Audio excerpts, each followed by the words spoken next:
Rodrigo Maia. Boa noite, Rodrigo Maia. Olha só. Hoje, então, nós vamos fazer o conteúdo de filosofia, né? E os temas é o mundo antigo, que vai de 700 antes de Cristo a 250 depois de Cristo. Né? Praticamente, assim, um milênio, né? Um milênio. Depois o mundo medieval, que vai de 250 a 1500, é a descoberta do Brasil. Depois a Renascença e a Idade da Razão, que vai de 1500 a 1750. Depois a Era da Revolução, que vai de 1750 a 1900. Depois, entrando no século XX, o mundo moderno, que vai de 1900 a 1950, e a filosofia contemporânea, que de 1950 até os dias atuais. Esse primeiro tema, o mundo antigo, que vai de 700 a.C. a 250 depois de Cristo, ele tem 17 tópicos. Né? Nós já fizemos dois. Nós já fizemos uma introdução ao tema, depois falamos sobre Tales de Mileto, quando fala que tudo é composto de água. Né? Hoje nós vamos falar sobre 4 temas, sobre 4 tópicos. O Lao Tse, o Pitágoras, o Siddhartha Gautama, que é o Buda, né? O Siddhartha Buda, e o Confúcio. Então você vê que nós vamos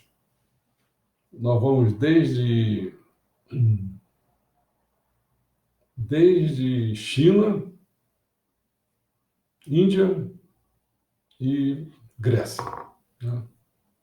Interessante porque, como eu falei um dia desse, acho que falei hoje mesmo, que eu estava dizendo assim, como é bom isso que nós estamos fazendo assim, porque está dando uma visão sobre o que Meixo Sama falou, que ele, no fundo é o seguinte, Meixo Sama tem coisas que ele confirma e tem coisas que ele inova, né?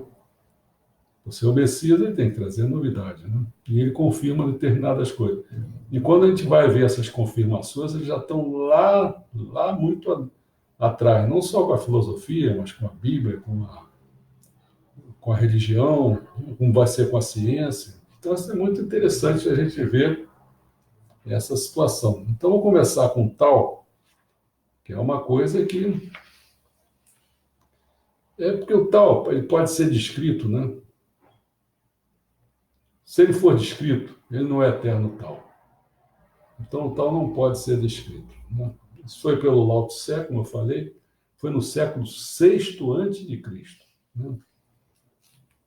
Bom, o contexto é o seguinte, é uma filosofia chinesa, a tradição da filosofia chinesa, é o taoísmo, no caso, né? Antes desse século VI a.C., quando foi em 1600 a 1046 a.C., durante a dinastia Shang, as pessoas creem que o destino é controlado pelas divindades e cultua os antepassados. Cultuar os antepassados, tudo bem. As divindades controlando o destino, esse Sama já fala, né? O homem que traça o nosso destino, que traça o seu destino. Né? Já é um pouco diferente. Né? Bom, depois de 1045 a 256 a.C., nós vamos entrar na dinastia Shou, Chou, que é o mandato do céu, uma autoridade dada pelas divindades e justifica as decisões políticas tomadas por causa de ter um mandato do céu. É claro que isso aí vai enfraquecer essa dinastia, aí que vai entrando o Lao Tse, tá bom? Confúcio depois.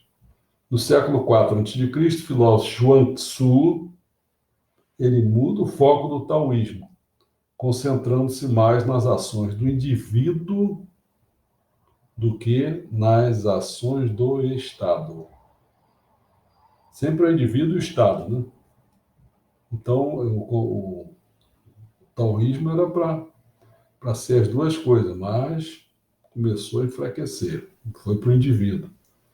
No século III depois de Cristo, os estudiosos Wang Bi e Guo Xiang criam uma escola neo-taísta. Quem foi esse Lao Tse? Muito pouco se sabe sobre esse autor, né?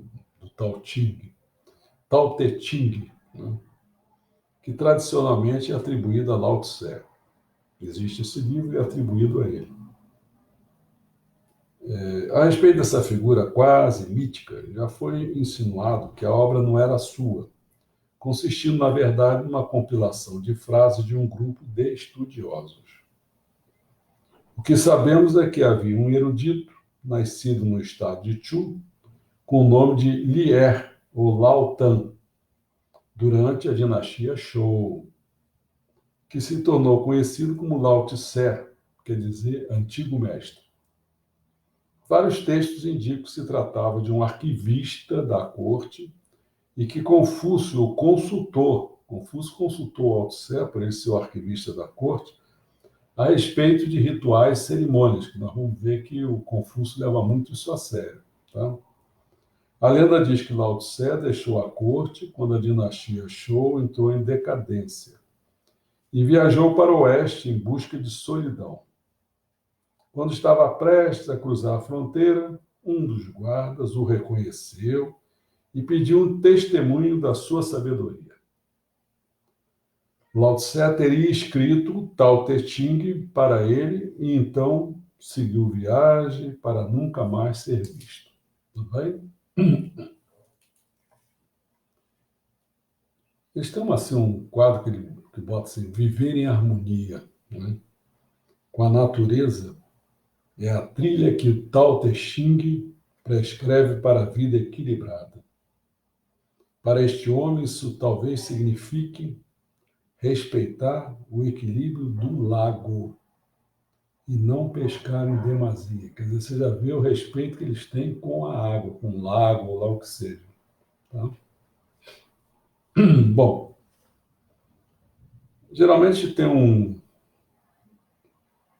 Lao Tse fala assim, ó, conhecer os outros é inteligência. Agora, conhecer a si mesmo é a verdadeira sabedoria.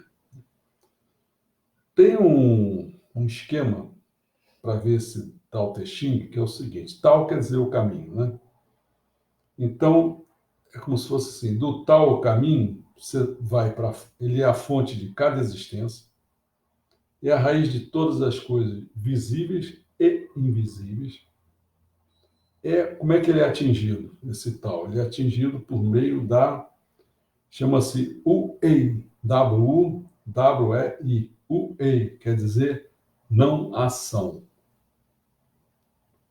Mas não ação não quer dizer não fazer nada. Vamos lá devagar. Então, como é que a gente chega a essa não ação? Bom, uma vida solitária de meditação e reflexão, vivendo com paz, simplicidade e tranquilidade, agindo ponderadamente, não por impulsos, e agindo em harmonia com a natureza, como eu falei ainda há pouco. Tudo bem? Bom, no século VI a.C., a China avançou para um estado de guerra interna, quando o governo da dinastia Shou desintegrou-se. Essa mudança criou dentro das cortes uma nova classe social de administradores e magistrados encarregados de planejar estratégias para governar de maneira mais eficaz. O amplo conjunto de ideias criadas por esses funcionários tornou-se conhecido como as 100 escolas de pensamento. Isso coincidiu com o surgimento da filosofia na Grécia, com a qual se partilhou de algumas preocupações, como buscar a estabilidade no mundo em constantes mudanças e alternativa ao que anteriormente fora determinado pela religião.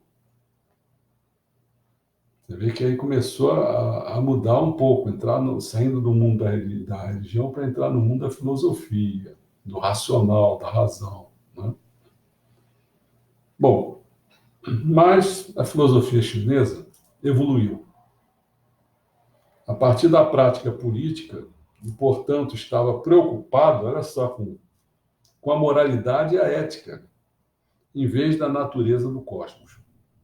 Você vê que antes o pessoal estava preocupado com o cosmos, agora não, desceu para a sociedade, com a moralidade, com a ética. Tá?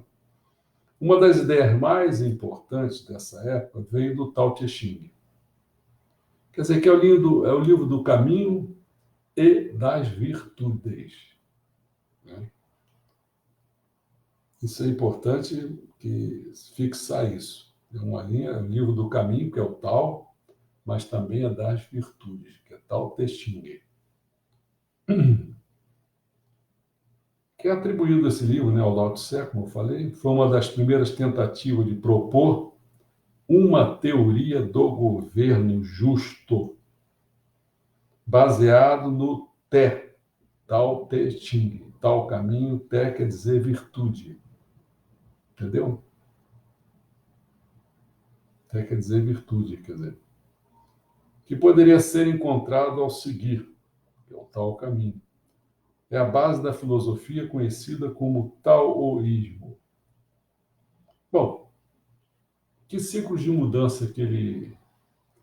Agora você vê só, ciclos de mudança. A fim de entender o conceito de Tao, é necessário saber como os antigos chineses viam o mundo em mutação.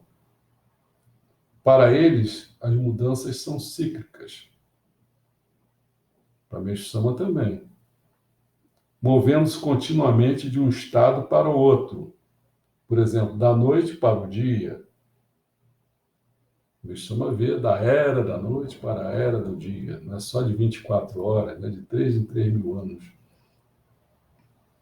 Do verão para o inverno, e assim por diante. Os diferentes estados não eram considerados opostos, mas relacionados, um surgindo do outro. Tais estados também possuiriam, né, propriedades complementares que, juntas, compõem um todo. O processo de mudança seria uma expressão do Tao, conduzindo às 10.000 manifestações que formam o mundo. Sabe qual é uma delas? Vamos lá. Lao Tse, no Tao Te Ching, diz que os humanos são apenas uma dessas 10.000 manifestações. Apenas uma. E não tem status especial. Para ele, não. Mas por causa do nosso desejo, isso não é uma parte positiva, não. Por causa do nosso desejo e do nosso livre-arbítrio, podemos nos desviar do tal, entendeu? E perturbar o equilíbrio harmonioso do mundo. Viver uma vida virtuosa significa agir de acordo com o tal. No entanto, seguir o tal não é uma questão simples, como o Tao Te Ching reconhece. Filosofar sobre o tal é inútil, visto que ele está além de qualquer coisa que os humanos possam conceber. Mais ou menos aquela ideia que eu falei para vocês uma vez, era sobre a realidade. Lembra que eu falava assim? Não era nem limitado, era infinito. Aí você vai caminhando isso, você vai para Deus. Então é mais ou menos essa ideia aqui. Né? Então, seguir o tal não é uma questão simples. Né? Filosofar sobre o tal é inútil, visto que ele está além de qualquer coisa que os humanos possam conceber. É caracterizado pelo não ser, de modo que só podemos viver segundo o tal por meio da não ação. Com isso, Lao Tse não prega o não fazer, mas sim o agir de acordo com a natureza, espontânea e intuitivamente. Isso acarreta agir sem desejo, ambição ou, olha bacana aqui, submissão às convenções sociais. Nem se submeter às convenções sociais. Então você vê que tem coisas aí que tem a ver com o Meixo Sama, alguns não tem. Isso aí, então, foi o nosso primeiro tópico. Né? Nós agora vamos passar para o segundo tópico. Infelizmente, nós vamos ter que apagar, vocês voltam de novo, tá bom?